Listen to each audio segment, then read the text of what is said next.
Whatever you are desiring, your true, authentic self, that's exactly what you will manifest when you're unblocked, expanded, and you're taking true aligned action. That's when you're in the driver's seat. That's when you're actually manifesting for your authentic self unblocked. From To Be Magnetic, this is the Expanded Podcast with your host, Lacy Phillips.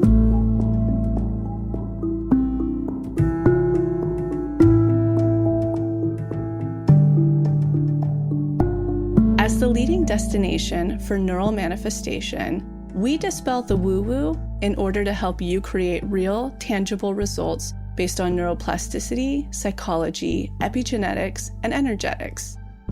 Our goal is to normalize the practice of manifestation and empower you to get into the driver's seat of your life in order to manifest the experiences, relationships, and things that most align with your authenticity. Part of our manifestation process entails expanding past your limiting subconscious beliefs. Therefore, by tuning into this podcast with interviews from experts, thought leaders, spiritual teachers, scientists, and those with neural manifestation success stories, you're starting the process of expanding your subconscious in order to see to believe that anything you desire is possible. And by pressing play, the process begins.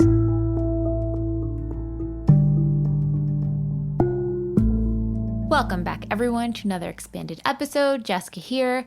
I am so excited because we have another deep energetics episode. We had our first how-to episode on why tests mean your manifestation is close. And that episode really breaks down how to navigate tests. So if you have tests coming up, that is the episode you want to go to. We break down step by step how to navigate if you are in a test and the steps you need to do to navigate. This episode, we're really diving into how to spot when your inner child is running the show. So many times when our triggers pop up or our tests pop up, they are popping up because we are looking to meet our inner child at that place where it was wounded or where it perceived the world in a way that maybe didn't align with our authenticity. So in this episode, you'll hear how you can really spot when our inner child is leading and when our highest self is not, and how to reprogram that inner child and tend to that inner child in order to support it in a new way, in order to align with your manifestation. Sometimes our inner child is that subconscious block holding our manifestation away at arm's length. And that may be the piece that is really blocking you from connecting with your manifestation. So there's a lot to take away in this episode. So excited for you guys to dive in. A couple of notes I just wanted to make. So for anyone who listens to the podcast and wants to connect with us further, obviously we have the TBM Instagram and the Expanded Podcast Instagram. But if you're wanting to hear exclusive insights or updates about the podcast and hear first drops that we're going to be doing on the podcast, feel free to connect with us via text. And you can sign up to be on our podcast text chain. Just text 1-213-423-5226. Text the word podcast and you'll be added to our podcast chain. Unfortunately, the texting service is only available in the US, Canada, and Puerto Rico. We are hoping that it expands soon. But for anyone who is in those regions and wants to be a part of our texting chain for the podcast, just text podcast to that number. We'll also have that in the show notes as well. And then one other fun update for everyone who heard of the Manifestation Challenge. We've been talking about it nonstop. We kicked it off back in December, and a lot of people have joined and manifested some crazy things, including their dream apartment, dream career, their partner, incredible dates, trips, money, self-worth. The list goes on and on and on. And that was just from the challenge that has kicked off this past December. So we extended it until the end of February, and people were begging for us to keep it open a little bit longer. So we're going to honor that request, and we are extending the Manifestation Challenge to be available in the pathway exclusively until the end of March. If you are not yet in the pathway and you are a new member, if you've been on the fence thinking about signing up, know you need to get a workshop that's in there, or really need help navigating through any of that content, The month of March will be the lowest rate that you will be able to sign up. As of April, we will be slightly increasing our prices. So make sure to lock in your membership before those prices go up. Again, that is for new members only. Existing members will continue to pay the same rate that they signed up as. So if you are new and are looking to join the pathway, March is the time to do it. I hope you guys enjoy the episode and have a wonderful Friday and weekend, or whatever day you are tuning in to this episode. And now a word from our partners. As you continue to hear us talking about and partnering with BlueBlocks, they have a couple of products that have really supported this process for me that are extremely accessible, practical, incredible. One of which that I really want to highlight is the Lumi Lamp Sleep Plus. Everybody in here heard me talk about my manifestation of the Lumi Clip Sleep Plus in prior episodes. I believe I manifested that because for a couple of years now, I've been saying, if only I could find a clippable reading light that is incandescent. Well, even better than incandescent, because we know that still has flickering issues and a tiny bit of blue light in it, which is very damaging. And of course, BlueBlocks came out with a Lumi Clip Sleep Plus, and that's the red light that helps induce your melatonin and getting you ready for sleep at night so that you can read. Or if you're anything like myself and Max, we journal our gratitude list every single night together. It's our one practice because he gets home late. I'm about to go to sleep where we can really connect and get into that really beautiful space of gratitude. Not a manifestation practice, it's just a spiritual practice as a couple. So I literally clip the Lumi Clip Sleep Plus to my To Be Magnetic journal, and I position it in between both of our journals so we can write that out. And what they've launched recently is a step up. It's the Lumi Lamp Sleep Plus. So it's the portable lamp version. So if you're anything like me, I actually place that near me in the bath. If I'm wanting to read or journal at night, I'll usually have a candle going on because I've talked about this a ton, but after dark in our house, it's literally the 17th century. I only have either these Lumi Sleep Plus bulbs, a clip, or a lamp, or I have candles burning. I have no blue light emitting anywhere because my hormones are so sensitive. You can listen to prior fertility episodes for that. But the Lumi Lamp Sleep Plus is amazing because you can actually take that around with you and stick it anywhere. So I'll stick it with me next to the bathtub when I'm journaling at night, when I'm just candlelight and I actually need more light to see. Something I love about it too is that Max and I are really manifesting a van, the family van, like the Sprinter built out experience. We've been calling it in for quite some time so that we can start to take all of our puppies and hopefully many of our babies anywhere we want across the US, whether it's up to the forest house, whether it's through the national parks. Everybody knows I've been manifesting the house back east. That's the way that we would transition the family and the dogs. But I love that I can take this Lumi Lamp Sleep Plus with me, or have the Lumi Clip if I want to read at night, or that I can deck out the van with the Lumi Sleep Plus bulbs. So literally put those inside of any actual built-in lamps. So we'll have those linked below. Those are the products I've been obsessed with lately. So if you want to try anything from BlueBlocks, at checkout, use the code all caps magnetic, MAGNETIC, to receive 15% off. I hope you enjoyed them as much as I do. So this conversation surrounding beekeepers natural is a little overdue in the sense, did anybody get hit as hard as our household with colds this last season? I don't know if it's because so many of us haven't, we've been isolated from one another and quarantined from one another, or because I have a new baby and it's their new immune system.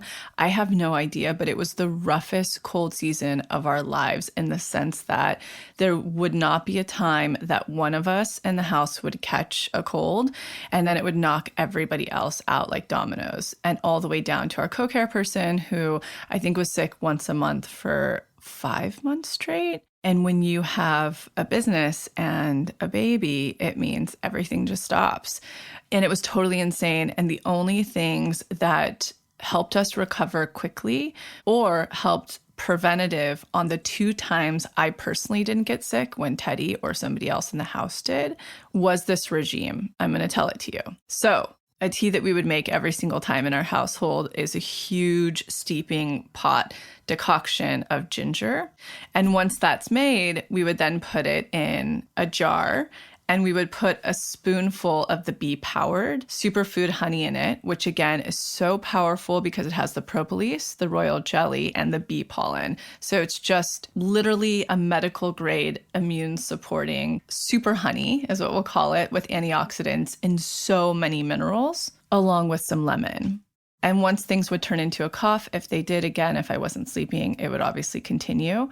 I would do the Be Better cough syrup, especially the nighttime support was huge because that's when it would come up. You know, it's sort of their take on the more allopathic night cold stuff a lot of us probably took growing up because it has that melatonin support and for restful, deep sleep. That's the only way we can all really recover, right? Is that deep, deep rest, plus the propolis, plus the elderberry.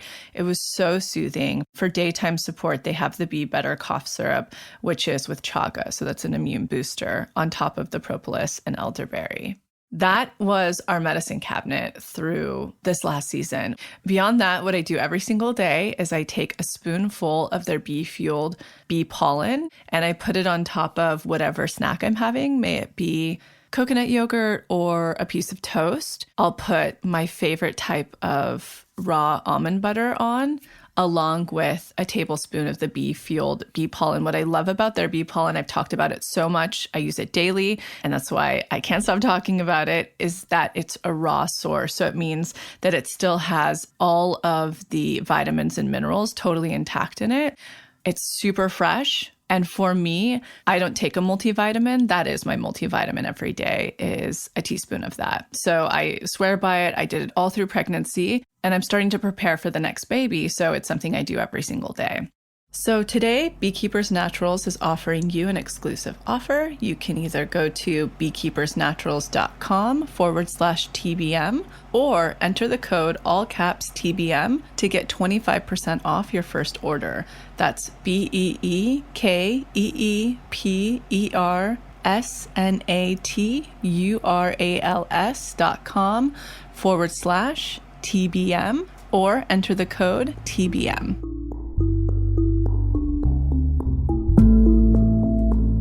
All right, on to the episode.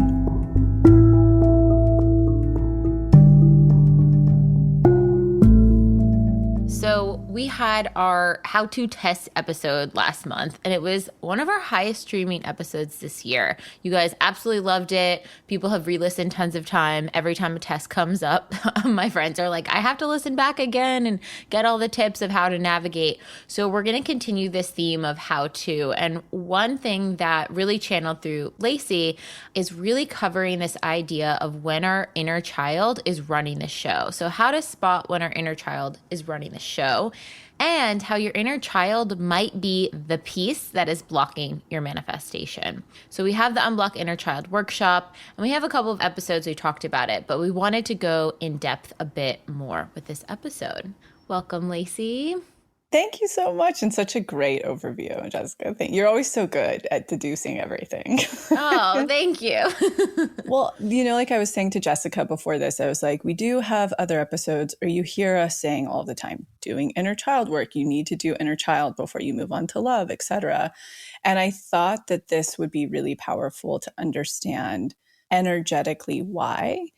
I think a lot of people don't realize how often their inner child is running the show.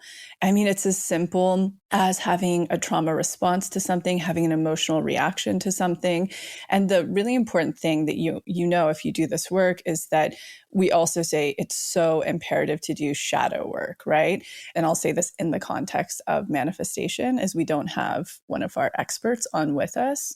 But in the context of manifestation energetics, the difference between inner child and shadow, though they are extremely connected because I think one leads to the other, with shadow, it's usually shame that is unintegrated because you've disassociated from yourself and you've blocked that part of yourself out. It lives in your shadow where you usually can't see it. You're just triggered by things and then you feel a little bit of it. Inner child is all of the stuff that we perceive and imprint that can definitely lead to shadow, but it can also lead to other things in our life. And this is something we're really going to try to dig into, is looking through the lens of your inner child when reparenting yourself through this work. So I want to just talk about that really quickly. The lens piece is so important. And I actually have been coming up against this quite a few times recently, talking to friends, old clients, a colleague, where when we're doing the inner child work or we're revisiting our inner child and reparenting it, often we just feel into the experience or feel into those different segments of years. But it's really important when we are manifesting something and we're seeing multiple tests pop up or multiple patterns pop up, or a manifestation that just isn't coming through. The thing we have to ask ourselves is, in ratio to that thing we're calling in, may it be relationship, career, home, if there's a block there, we need to ask ourselves, what did our inner child perceive through the lens of the ages of 0 to 7?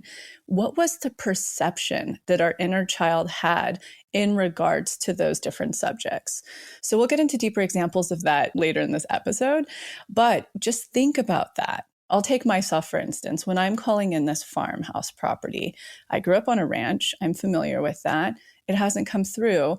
I think there's variables connected with that, but I have to revisit when I'm doing inner child. How did my inner child perceive my relationship with that ranch growing up? You know, my grandparents lived on it. My dad lived on it with multiple girlfriends that I didn't love. Like, there's a lot to unpack there. And so looking through the lens, and I've talked about this before, when you're in relationship or finding a relationship or not experiencing a relationship coming through, you have to ask yourself, okay, how did my inner child perceive my parents' relationships or my caretaker's relationships? Did it feel imprisoning? Did it feel happy? Did it feel expansive? So we're going to really uncover that a little bit today and really talk about, when is our inner child running the show? When are we having a trauma response? When is a trigger actually just our inner child throwing a fit or unresolved, unhealed issues? That's so interesting, because in real time, I'm having like a revelation of thinking about one, something that's on my list for sort of when time aligns and in the future, this idea of a dream home. And it's always been really important to me because I wanted a safe space and something that I could create for myself, which is a little bit based off of not feeling like I had that as much growing up. But if I look at what a house meant through the lens of my inner child, there was always something breaking. You had to remodel, you had to update. It was tons and tons and tons of work. And so whenever I'm doubling down and calling that house in, that's a huge piece I'm going to have to look at, because that's what my inner child sees as quote unquote owning a home. Well, this is such a beautiful example. Thank you for sharing that, Jessica, because when you look at the energetics of it, it really has nothing to do with the maintenance aspect. It has everything to do with the fear that was imprinted, or the uncomfortability or the scarcity that was imprinted, or it could have even been the hassle that was imprinted during your childhood. So when you look through the lens of seeing my dad or my mom always having to fix this, maybe it was they didn't have enough money, so that was scary. Or maybe it was they didn't have enough time, or the coping skills. So that's where these how-to episodes are going to get really important for everybody to learn. Oh, okay. So when I'm just looking at that, I'm not just looking at that a lot came up in terms of repairs. It's actually the root underneath it, the energetic root that I'm finding my inner child still perceives through my 7-year-old lens that, oh, that's scary, or that's bad, or that's imprisoning, or maybe that ruined my parents' relationship. There's a deeper root. And so I love that we're going to unpack that today. Yeah. So like in that scenario, the surface is, there were so many things to repair. It was a hassle. It was a lot of work to take care of. But I guess the root emotion of why I might push it away subconsciously is, this will cause immense stress and an unhappy living situation. Yes. And that's scary and don't want that. So I project out, let's keep renting, because owning, that doesn't feel good. Or even beyond that, maybe your conscious mind now is like, renting's not for me. I'm ready to buy a house. Okay, I'm going to start calling it in, et cetera, but it's not coming through. Just tests are coming through. Some expanders, et cetera. It's because you haven't dealt with that. It's like a wound. When we don't actually clean it out and heal it and bandage it properly, we just throw something over it. It's still pus underneath. It's still infected. So it's like really, really getting down there. And that's why I think this episode's really important, is because in the inner child workshop itself, we just go through the stages of childhood. However, when you start to look at, I'm manifesting this thing, it hasn't happened, it's not happening, it's never happened for me, I don't have an expander for it. Because again, sometimes we have to actually expand into an expander, right? We have to get the manifestation in motion. So we have to start the act of calling in, we have to start the act of passing tests, starting to do the unblocking before sometimes even expanders will show up, because we're so unexpanded in it. So like, let's just say you're in that process. I'm going to start manifesting, I'm going to start working on this.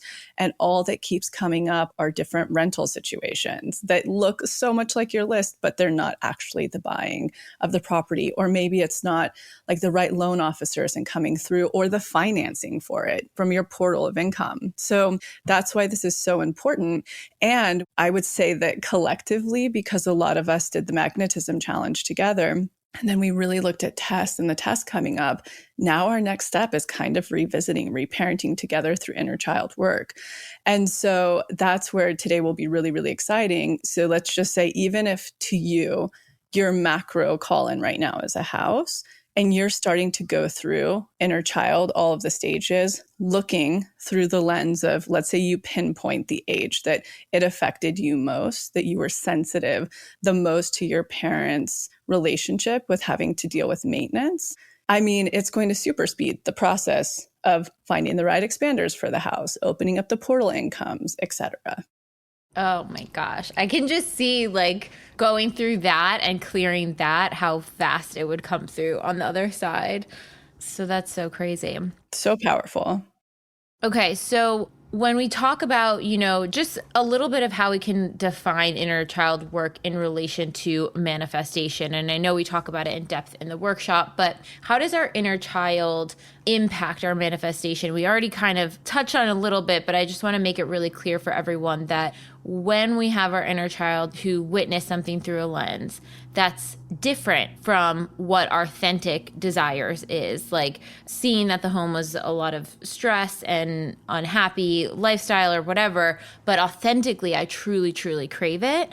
There's a disconnect there. And that's where the block in manifestation lies, because our subconscious inner child is trying to get its needs met over our conscious, correct? Yeah, I mean, it's such a good question. The really basic energetic definition to inner child work is basically our subconscious is continuing to call in the experiences that we witnessed from 0 to 7, 14, if I'm being generous, because obviously those develop you so much. But it's basically anything that we experience during that time is how our subconscious is still running, projecting out and receiving back based on how expanded we were, how much pain and shame and programming we experienced. And I know people in this community have experienced really big traumas, but a lot of us are empaths that are so sensitive to our environments that experience what I call micro traumas, being so empathic and so sensitive to your parents, to your environment, to your caretakers, to your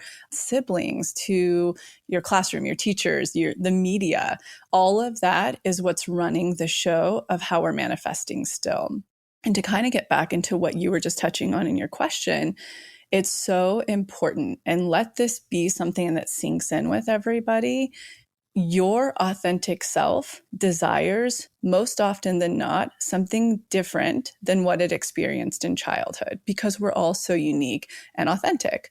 And what we're still continuing to manifest, to call in unknowingly sometimes, like career, love, etc., actually consciously calling in things because we aren't in touch with our authentic code or our authentic self, still is the programming of our parents.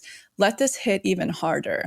Getting back to your example, Jessica, your parents, both of them, were calling in those maintenance experiences. They were manifesting those experiences through their own inner child, unhealed trauma. Like the sink didn't need to break all the time. The, whatever, the mortgage, the roof, the et cetera, they were actually manifesting those. So everybody listening, please hear this.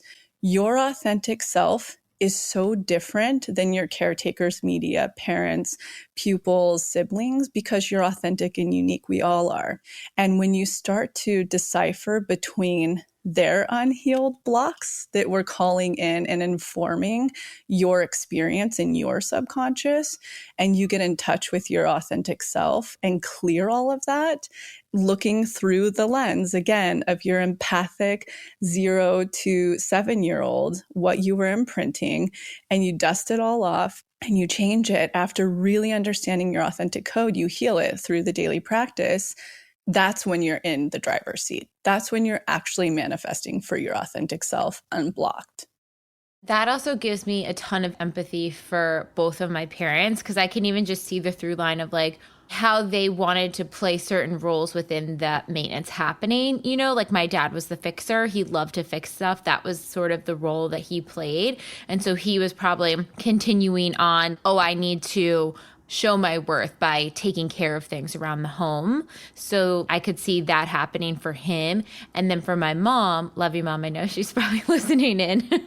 Wait. But she has to realize too, because she's so beautiful, that everything she was manifesting in that home was just her not unassociated yet with, her own parents' unhealed inner child, so it's really not her thing. It's not her fault. You know what I mean? It's nobody's fault. Right, 100%. And I think for her, it was getting taken care of. Like you said, wanting her parents to take care of her, and thus in the home, manifesting situations in which she would need to be taken care of because she wasn't going to fix the sink, Totally. So then she has that patterning repeating. And it's so fascinating that like my need or my sister's needs or whatever was so different from that. But then we took that story in and then we, it's like this generational clearing of things when you're going through this work. Yeah, that's so huge. So, if we all just pause and take a very quick moment to think about what we're manifesting, even the people that are like, I don't know what I want to manifest. If you just pause and you think of what is my perfect day, job aside, love aside, et cetera, like clear all of that. My authentic self, what's my perfect day? Where do I live? What do I do? What do I spend my time doing? That's your manifestation. That's what your authentic self desires. And if we all just pause for a minute and we just think, what am I calling in? Or knowing that my authentic self desires that. And we just take a minute to think, oh boy, the way my subconscious is looping right now and the conversation it's projecting out to the universe isn't even my authentic self. It isn't. Even if I've done inner child before, I may not have done it with the specificity of this exact manifestation.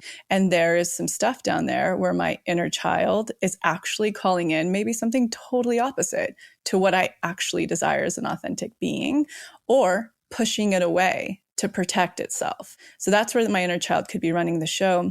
And have I ever taken the time to really put on the lens of my inner child? Like I want to call them inner child goggles, where I get to really sit for a minute and think, okay, in ratio to this thing that I'm calling in, what was I perceiving? What was I empathically feeling?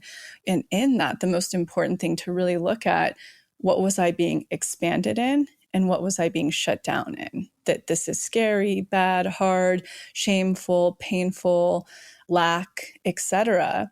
All of the latter needs to be addressed if you're manifesting something. So what was I expanded in and what was I shut down to? Exactly. Like, how was I being shut down? And if you think about all the ways the inner child then protects itself, it is through one of those two things. You're either expanded in something you don't want, or you're trying so hard to run away from it that you're doing the opposite. You're shut down to that idea, so you're doing the opposite. Exactly. So let's take love, for instance, the person who keeps calling in the version they were expanded in childhood that was probably dysfunctional or not in alignment with their authentic self. So they keep having this different version of relationships of unavailability or et cetera, down to abuse, whatever. or the person who's just not having a relationship come through, because still the lens of what they perceived, even if it was a great relationship dynamic within their parents or caretakers or multiple caretakers relationships, it wasn't the authentic self's desire. Maybe, very rarely, most likely not. Therefore, it's literally blocking, it's literally pushing away relationship experiences, saying, that could be imprisoning or painful or abandoning or rejection, etc. Like fill in the blank.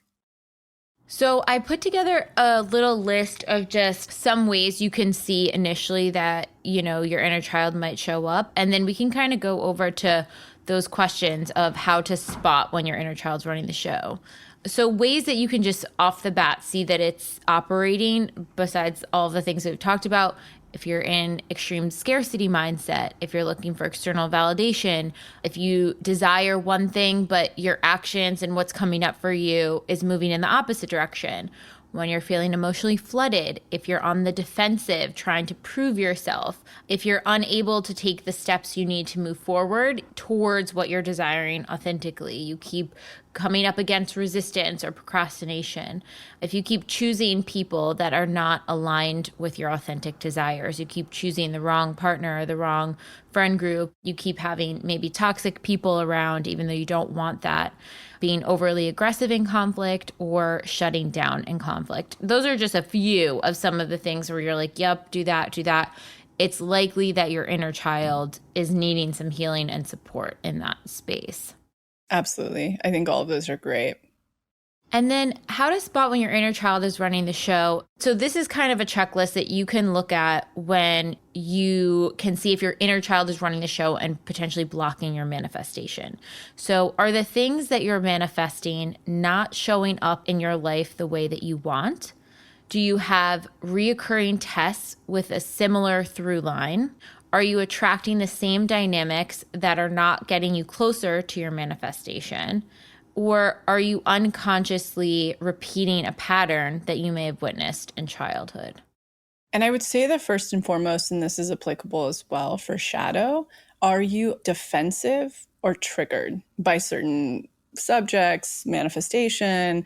A really good example of this, even though maybe this could be triggering, is like social justice warrior energy that we've seen it evolve into in these last few years, tends to be trauma responses, unhealed inner child work or unhealed shadow work. And the way you can see that is like activists that are integrated. Even if you look at activists like Mother Teresa or Dalai Lama, that's, working through peace. And it doesn't mean that everybody has to be the exact same activist. But when you find that cancel culture or pointing fingers or berating people, etc., that's when you know that there's actually an inner child running the show, a trauma response or shadow, unhealed shadow work. So that's just one example. The same can be applicable in relationship dynamics when you are always blaming somebody else for what's happening, say in a friendship dynamic, it's always the other person's fault. It's always my partner's fault. That's an inner child that's defensive and running the show. If someone's afraid that the rug's going to be pulled out from under them or everything they've gotten is going to be taken away, that's abandonment. There's security being taken out from them. So I would say a really good starting point with whatever you're calling in. Do you find yourself often having a trauma response? Are you triggered or reactive or lashing out? There's some unhealed inner child work that needs to be done. And then I love everything else you put, I think are really good clues too. I think too, the thing to remember, a lot of times when the inner child comes up and is defensive or angry or whatever, there's a feeling of, well, this was a bad situation. Of course I deserve to be defensive and angry. And it's not that your emotions aren't valid. It's that your inner child likely didn't get their needs met multiple times in this theme that you're getting defensive on. And that inner child needs to be heard and validated and soothed. So that inner child needs that protection before it can show up to this new experience that might be causing them to feel defensive or triggered.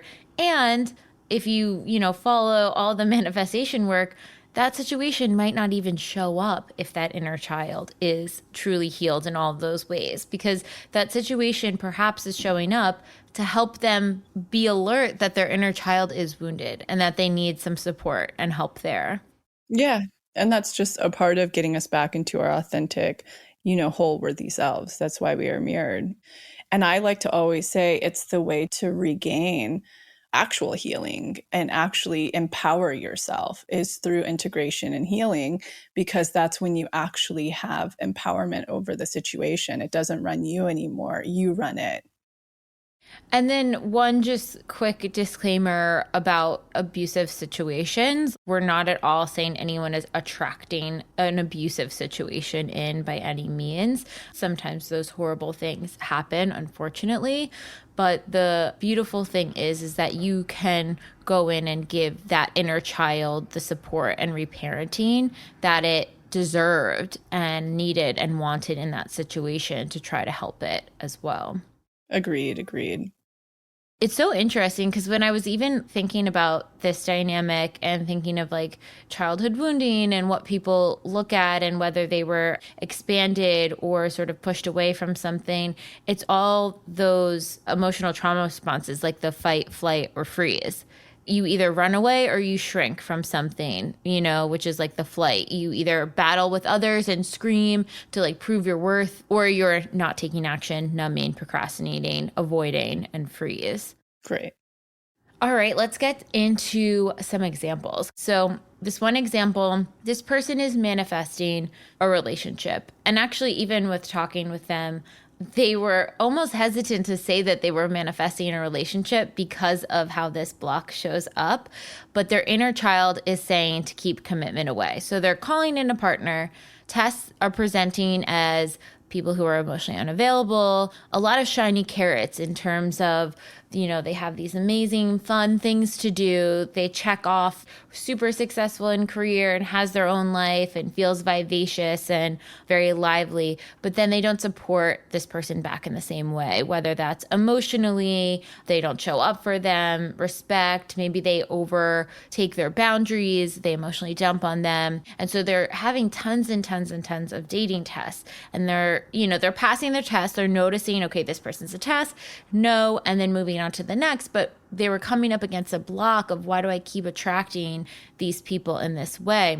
And when they deduced it down, what they found, and Lacy, you know this example well, so maybe you could speak to this too, but that one parent in the dynamic was very capable, vivacious, had their own life, but the other partner was very emotionally shut down. And so they saw commitment as this feeling of being stuck, having to almost dim your light in a lot of ways. Yeah, so I'm really familiar with the situation as well. And the person that we're talking about is extremely dynamic, charismatic, funny, beautiful, has no problem attracting in. Literally will go to dinner and meet 3 people to have dates with. Like it's constant, very, very magnetic human. But the relationship dynamic between the parents, like you just expressed, mom was extremely dynamic, can handle everything on her own, run circles around everybody, can show up and hold all of the space. Some would maybe even say the energy's too much. Like that's what this person probably could have received throughout life if not parented correctly because of how, dynamic and amazing that she is. And dad felt extremely shut down by it, overpowered, emotionally unavailable, etc. So this is a really clear dynamic that I actually have seen a lot in manifestation. And I've seen this so much with successful dynamic women, especially. We could say the same for men, but men are programmed a little bit differently in society. But I've seen this so much with successful dynamic women when they aren't attracting in their equal in partnership. So the particular person we're talking about either will attract in someone who's not as dynamic, motivated, ambitious as them. So they lose interest very quickly and leave the relationship, or they attract in people, like you were saying, emotionally dump on them, aren't available, aren't seeing them for who they are and recognizing them for who they are. Those 2 things are who this person oscillates between. And both of those are unavailable situations. So when you see that pattern coming up and up and up, and also the hesitancy to say, I don't even really want a relationship. I'm not even sure if I want, I know then that person felt trapped when they were little, when they would witness their caretaker's experience through the lens of their inner child. So even though this dynamic of, this person's caretakers is a little more obvious, it's not the type of dynamic that this person would say, oh, my parents had a great relationship, which I actually see a lot with people who are manifesting in this lane. But when we just look at her exact example, exactly the pattern of tests that are coming through or the relationship she's continuing to be in, we know that her subconscious is saying, I don't actually want the real deal. I don't want that, because it's still looping on and operating from her 3-year-old, 5-year-old, 7-year-old, 10-year-old self that witnessed in her home, oh my God, if I'm in a committed relationship, I'm totally imprisoned. I'm imprisoned by an emotionally unavailable partner, and I have to show up and do all of the things for whatever. It's confinement, it's imprisonment. To her, especially knowing her chart and her human design and all of the things. So in order for her to really, really attract in her equal and really be with somebody who's as supportive, dynamic, ambitious, all of the things that she is, she's going to have to go back, whether it's, through this work or other modalities, and she's going to have to reckon with putting on the lens of her 3-year-old, 5-year-old, 7, 10-year-old self and really look at her parents' dynamic versus her authentic self, her authentic code. And she's going to have to go, wow, I'm going to reparent any way that this emotionally affected me that I'm repressing and not totally dealt with.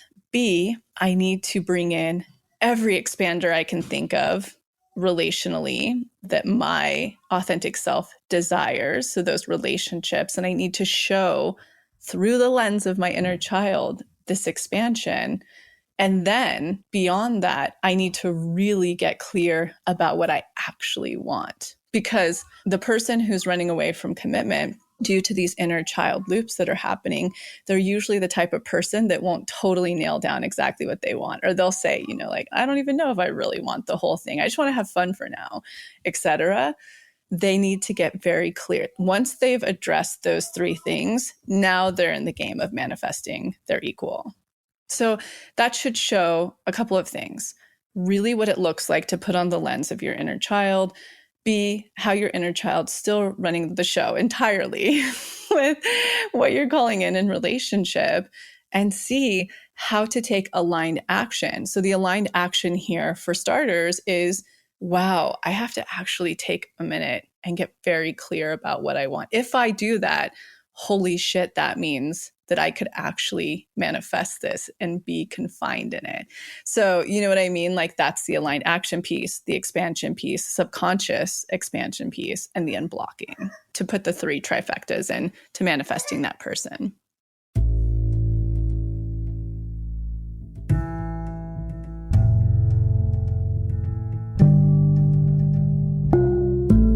So I'm quickly interrupting this episode to invite you, if you're ready to start your manifestation journey, or if anything you've heard in our manifestation episodes has piqued your interest to begin. We have a la carte workshops in everything from the basics bundle, which is what we recommend to everyone who starts. It's the formula that actually teaches you how to manifest, unblocked inner child, and unblocked shadow. We also have a la carte workshops on love and money. But the real gem is the Pathway membership, because it encompasses every single workshop we have. It's a year-long membership with full access to the few a la carte offerings we have and exclusive workshops not available anywhere else, such as the daily practice, which is what everybody in the Pathway uses, hopefully at least 3 times a week to daily, in order to truly create the new neural pathways that one needs in order to manifest, and houses the library of our deep imaginings, which is our unique hypnosis process that allows you to get into your subconscious and overwrite those old neural pathways, creating the new ones. You can use our special code, EXPANDED, all caps, EXPANDED, to receive $20 off your first a la carte workshop purchase or $20 off your first month of the pathway. Again, that's all caps, expanded, EXPANDED. Okay, now back to the episode.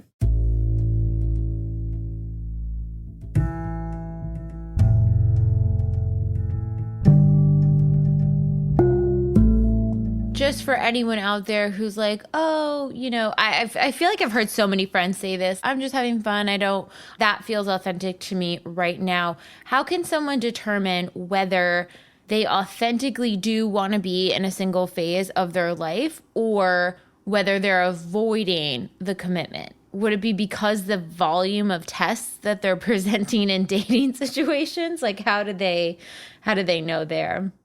It's actually a piece that exhausts me when I hear, I just want to have fun, most often than not, because it's from people who their self-worth feels too low. And this is even usually subconsciously, they're not even consciously aware of it, too low to actually say, oh, fuck, I really want this thing and it matters and I can have it. There's that. So I would see that with clients a lot or divorcees a lot, etc. And I am the first to say this in two parts. Especially, when we talk about manifesting in our partners, when you're doing the love workshop, we talk about waiting 6 weeks or whatever. And you'll get the people who are like, well, I'm really sexually empowered. I'm like, are you though? I've only met a couple of women who truly are integrated and they're not the ones running around saying I'm sexually empowered. And so it kind of goes the same way with, well, I just want to have fun. There are people who are in phases that are empowered enough where they're like, hey, I'm blocking out this space of time because I haven't really ever done this. Maybe I've always been in monogamous relationships and I just need to experience aloneness or having interactions or intimacy with people without any strings attached to know that I don't need that to fill my void. So it's really interesting. I think people have to get very clear with their intentions and then they need to look at the root of why they have that intention. And if there's low self-worth or lack attached to it, it's not truth. It's just not truth. And most often than not, that's the case. I'll take another example recently with another person that I know that she is out of a long-term relationship and she's met this person and it's not a healthy situation in the sense that he's not at all available. Even though she's in the state of, I just want to get back into the saddle. I want to have fun. What's the first thing that happened as soon as she was in the saddle and having fun? She started to develop feelings. So it's like, you have to be intentional. That is what energetics are in a nutshell. Here's the surface thing happening. What's the root energetic thing beneath it? And is that totally in alignment with what you're acting out or what you're saying or what you're doing? And then looking at, cool, I've witnessed that it's consciously in alignment. Now, subconsciously, what's looping, is that true to what I'm consciously saying is in alignment?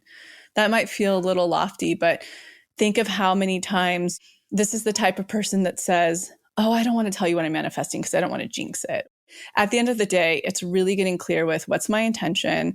Okay, beneath that, do I have anything under there that I'm acting this intention out through low self-worth, lack, fear, etc.? It almost seems like the exercise you said in the beginning of really looking at your dream day without stifling what you think is possible. Like if this person, the first example we gave of the person manifesting the relationship, I bet if she had to write out her list of manifesting, it's almost like she doesn't even see that it's possible to continue to have her fun, vivacious life within a relationship. So the relationship doesn't feel like something attainable or something she wants. But if she really said, okay, there's no limits, I can have whatever I want, it's a world where anything is possible, would I want to have this fun, vivacious life and a partner? And I bet you the answer would be yes, if she could do both. And so it's kind of looking at like, what is your dream day? What is your dream scenario? We have the highest self DI, which is in the boundaries workshop. We'll link it in the show notes. That's a great one for this. The authentic self DI is great for this. Even the free clarity DI is great for this. And just start thinking, what are all the things that your heart truly desires with no limits around it? And then once that's clear, like you were saying, Lacy, look at all the places that that's not happening and how you might be blocking it. And I just want to be really open with what society says is how things are supposed to look for you. We're not at here preaching. We're not saying that that's the case. So it doesn't mean a monogamous relationship, everybody has to be in one, etc. whatsoever. Your authentic self desires something very unique. What we're saying here is don't desire that and then do and act and say in a different way. Because whatever you are desiring, your true, authentic self, that's exactly what you will manifest when you're unblocked, expanded, and you're taking true aligned action. I don't care how that looks. It can look completely different for everybody in career, relationship, being a parent, not being a parent. Like there's so many ways that anything can look for one person. So it's not like we're sitting here saying, don't just have fun, etc. It's often that people use the guise of those experiences because they're having low self-worth or lack. They're too afraid to, or imprisoned, or here's the best way to put it, because their inner child's running the show. Done. That's why. Yes, absolutely. Okay, so another example, and this is one that we get so much, is people that are manifesting a successful career, the next step in their career, but they're getting blocked. So one person had written and talked about that they're finding bridge jobs, but they're not close to the financial amount that they're desiring. They feel like they're constantly trekking uphill. They're struck by outside circumstances. It's just like really hard to get this next career phase through. And when they look back at what they witnessed in childhood, they saw that money was a source of extreme stress in the home. The parents had enough money to provide for their needs, but it was still surrounded by stress and worry and pain. Oh, and especially around bill paying and not being able to afford the nicer things in life, and then showing envy to those who had the nicer things in life, almost like scoffing at people who had nice things. So this one's a pretty clear one, but you can see with that witnessing through that inner child's lens, they're witnessing a couple things. A, if I have money, this is stressful. If I have this career that I want, it's stressful. Bills and all these things will be stressful. Maybe even playing out the same stress around their finances that they saw growing up. But then B, they also saw people who had nice things be shamed. So there's an element of, well, I'll be rejected and I'll be one of those people they shamed if I have that money. I'm going to actually take a moment here to really help everybody, because this is actually such a good example of how someone may be doing inner child work and missing the mark.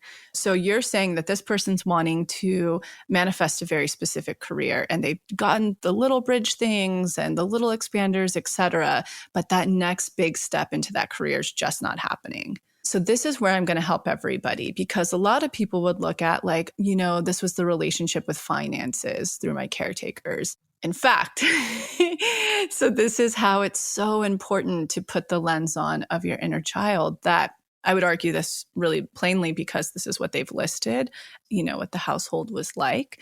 They fail to mention in any of these examples what the messaging of career and that specific career that they desire would be.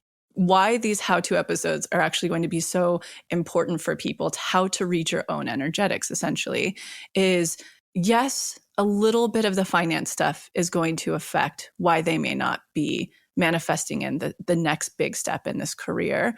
But in fact, the really big block is when they get down and put on the lens of their inner child, and it may not even be the caretakers themselves. It could have been what media said about this career. It could have been what one teacher said once about this career, etc.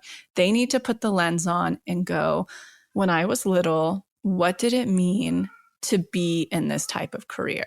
What did it mean to be the gender in this type of career? How would this have been acceptable? Would my parents have really, really cheered me on in this career, in this specific thing?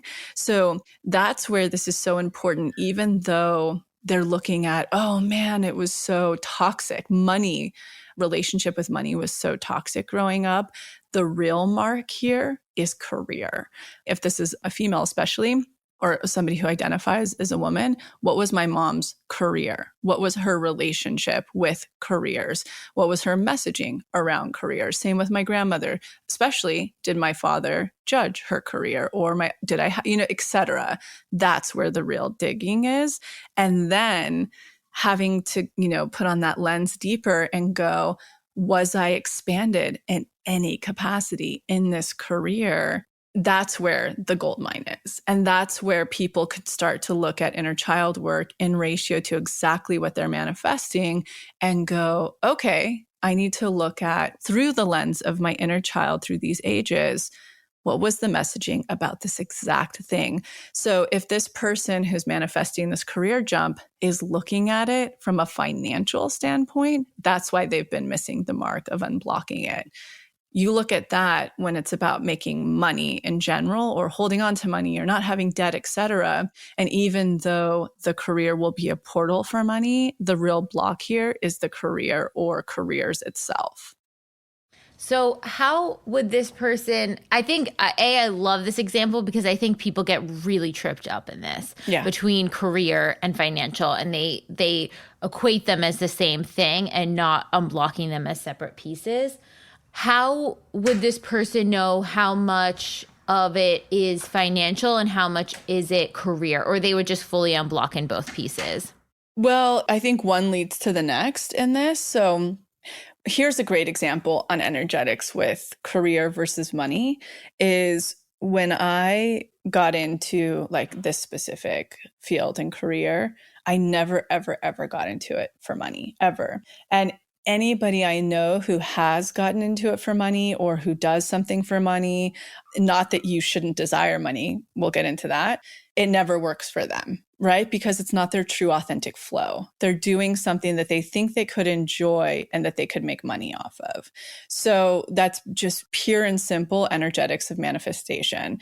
Listening to your authentic channeling of what your thing is that you're supposed to be doing. That's your guide point that's saying, like, for me, it was like, you have a very specific way with manifestation. You need to put that into the world. It's going to resonate and help so many people. And I was like, oh, fuck no, that's so scary. Oh my God, this is so shadowy. I can't do this. It never was do this and you'll make money. So it's like, this is your next step. So that's one part with career, like just really getting clear with this. This is why your authentic code and your authentic self dictates everything for you, everything. What is your authentic self? Then when you know what your authentic self is, you know what to start calling in. And then okay, this is what I'm calling in. Now I need to look at the things that could be blocking this. And specific to this person, I know that it's a career messaging because they're not saying, every time I try to make X amount of money or this amount of money, it just never happens. This person's like, anytime I try to get further in my career or this type of career, it's not happening. So the money piece for them is going to be big as well. That's a no-brainer. Definitely something they're going to have to work through. I would challenge that this person, is it truly your authentic career you're supposed to be in, the one that flows through you, that you came onto this planet for, that's your purpose? And then let's talk about the money piece of manifestation, because there's certainly going to be work to do there as well. So I saw this come up a lot in the community group. What would you tell the person who there was a few people that are manifesting their next career, aligned career, but they're at the end of their FU fund and they're running out of money? Should their focus be to secure financial stability for, since they're running out of money, or should their focus be career, or should they be doing both, unblocking financial and career in tandem? It really depends on, I think, everybody's specific, situation, because again, it all comes down to the trifecta: how unblocked, how expanded, and how much in your aligned action are you. I would argue if someone isn't in a magic dark, which we have a whole episode on that we can link below, if someone isn't in that and they're at the end of their fuck you fund, definitely there's a bridge situation that's going to need to happen because they're not either fully unblocked or expanded in what they're trying to pursue. So to me, that kind of answers both questions, right? Oh, I'm going to need a little bit more expansion and bridging as I'm working through unblocking and expanding the situation. And it really, really just depends, where a person's focal point is.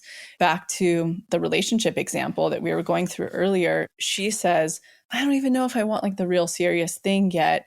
But the thing that excites her the most outside of business is dating. So it's like your soul, your authentic self wants a connection. It wants its own version of a connection. At this moment, her connection doesn't mean like a marriage, a house, and kids. It's very different. She's wanting somebody to meet her at her dynamic level and see where that goes. I don't even mean like the traditional, societal messaging around where that could go. That for them could be travel and I don't know, starting 10 companies together, like whatever. It doesn't mean the thing. So the interesting thing for her is and this can kind of maybe help answer that other question.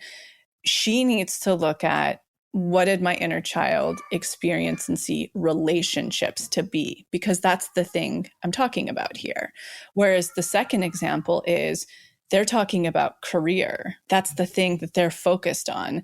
They need to look at what the messaging and the integration would be for their inner child surrounding career. Money, that's a whole different thing. That's just dealing with lack. Again, that doesn't sound like exactly what that person's manifesting right now. They're manifesting career. Money will come with that, obviously, because it's a portal that's being opened. But until they address the block in career, they can't start to unblock the money piece. One comes before the other, the horse before the cart. Yeah. Especially with that, that was the lead of what they're manifesting, was the career piece and getting stuck in those jobs. Yeah. And, even this person, like when they're looking, I just want to give more and more examples of how to put on the lens of your inner child could look. What was the messaging? If they were successful in career, they would be loved. That's something to look at.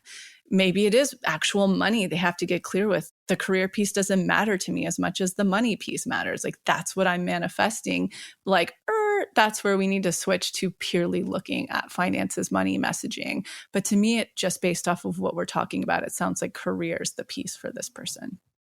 So one other piece I just want to touch on too is for the reprogramming piece within inner child, because I think people get tripped up on this a lot, which is like, oh, okay, like I have memories of my parents doing these actual things. Like, how do I reprogram it?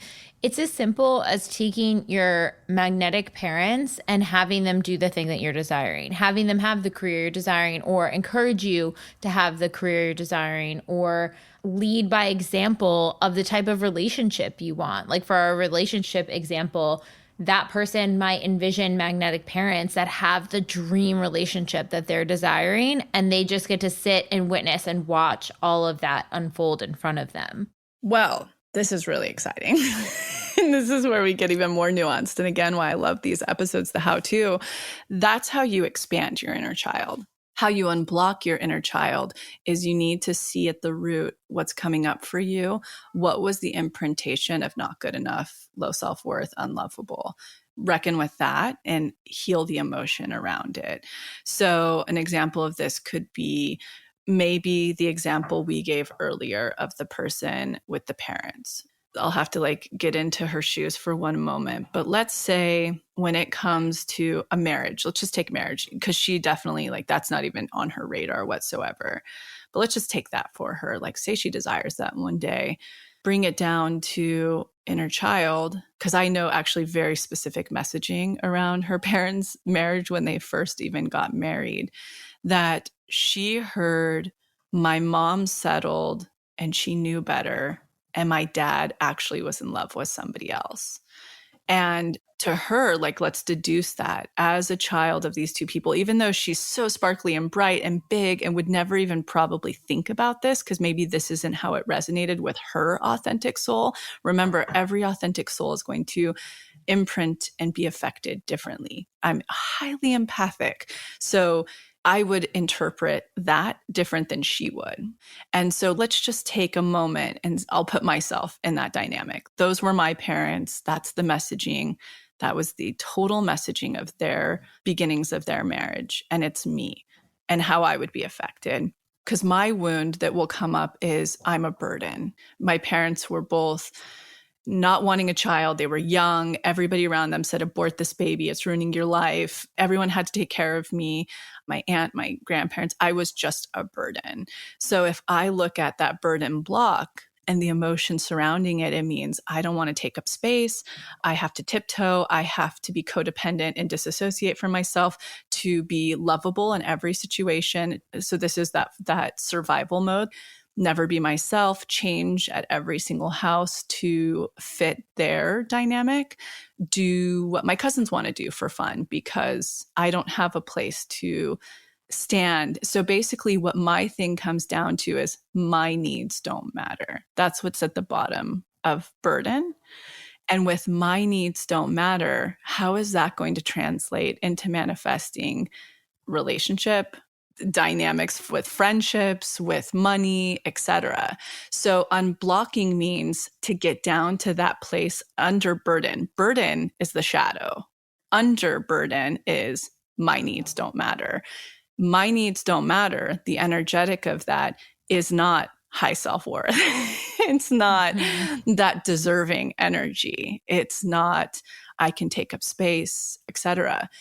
To unblock means to heal the energy around my needs don't matter until I get to the place where my needs matter first. And something that will come up with me in therapy is like, oh my God, could I ever become narcissistic? And it's like, when you come from a situation where your needs don't matter, you never have to worry about becoming narcissistic. It's where you ego dance at every situation in public, etc. So I just want to make that really clear. When we talked about the situation, the relationship, one, we said for her, she will unblock.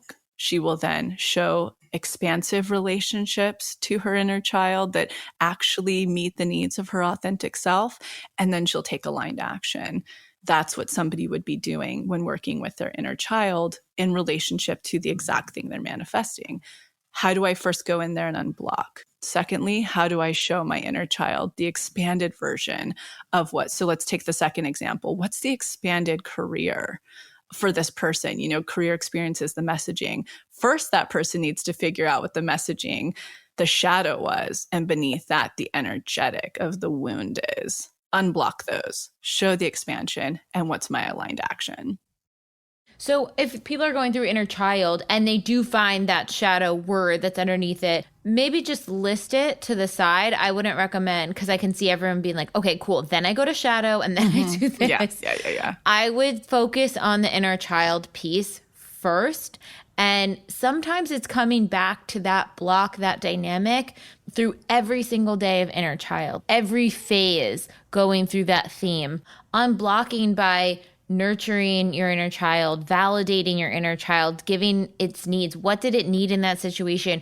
Sometimes when I'm like doing the reprogramming part, I'll let the inner child speak and like just state all the things it's feeling and whatever it needs to say, to give it the floor, to listen to it, to say, okay, what did you need from this situation? How do you feel, etc. And then bring in those magnetic parents to show you how to see things in a new light. But a lot of nurturing for that inner child piece, because it probably didn't get it in a lot of ways. Absolutely. And that's part of healing your inner child. Sometimes it's just holding your inner child. There's so many ways, but you can't gloss over the unblocking.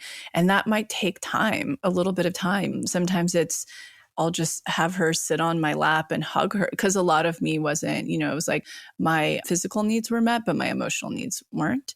So meeting my emotional needs in those situations, some that have come up for me for the my needs don't matter when I'm doing DI work is setting boundaries. No, I'm not going to put your needs first and do all the things you need to do and want to do or support you and take care of you. Wait a second here.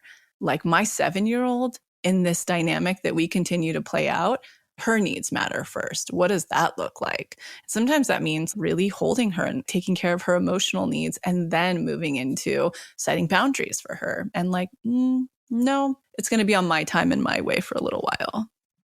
I think just giving yourself so much grace and ease going into this work, because I saw in the Mighty Networks group, I'm so scared to go into inner child. I'm so resistant. Like, it's going to be so heavy. It's going to be so hard.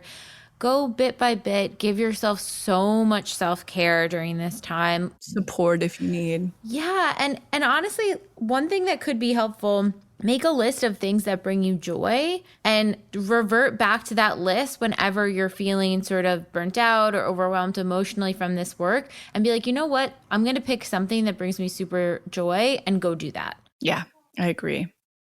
Awesome. So I'm just going to re-summarize our how to spot when our inner child is running the show, and then give you guys a little bit of homework if you're up for it over the next week. So how to spot that your inner child is running the show and your authenticity is not. Are the things that you're manifesting not showing up in your life the way that you want them? Do you have reoccurring tests or triggers with a similar through line? Are you attracting the same dynamics that aren't getting you closer to your manifestation? Are you unconsciously repeating a pattern you witnessed in childhood? That one might take a little bit of journaling work to deduce down to. Are you defensive or triggered? Are you feeling constantly in conflict, or are you avoiding conflict? Are you numbing, procrastinating, or unable to take action? Perfect. And once you see that it is running the show, then start looking back at your manifestations, what you are calling in right now. What did your inner child lens see in all of these situations around the theme that you're calling in? And then go through the Unblocked Inner Child workshop, go through every single phase of that with this piece in mind, and see where they don't align and how you can reprogram, expand out, and then take action and pass tests. Wonderful. Amazing. Thank you guys so much. And we will see you again next week. Take care.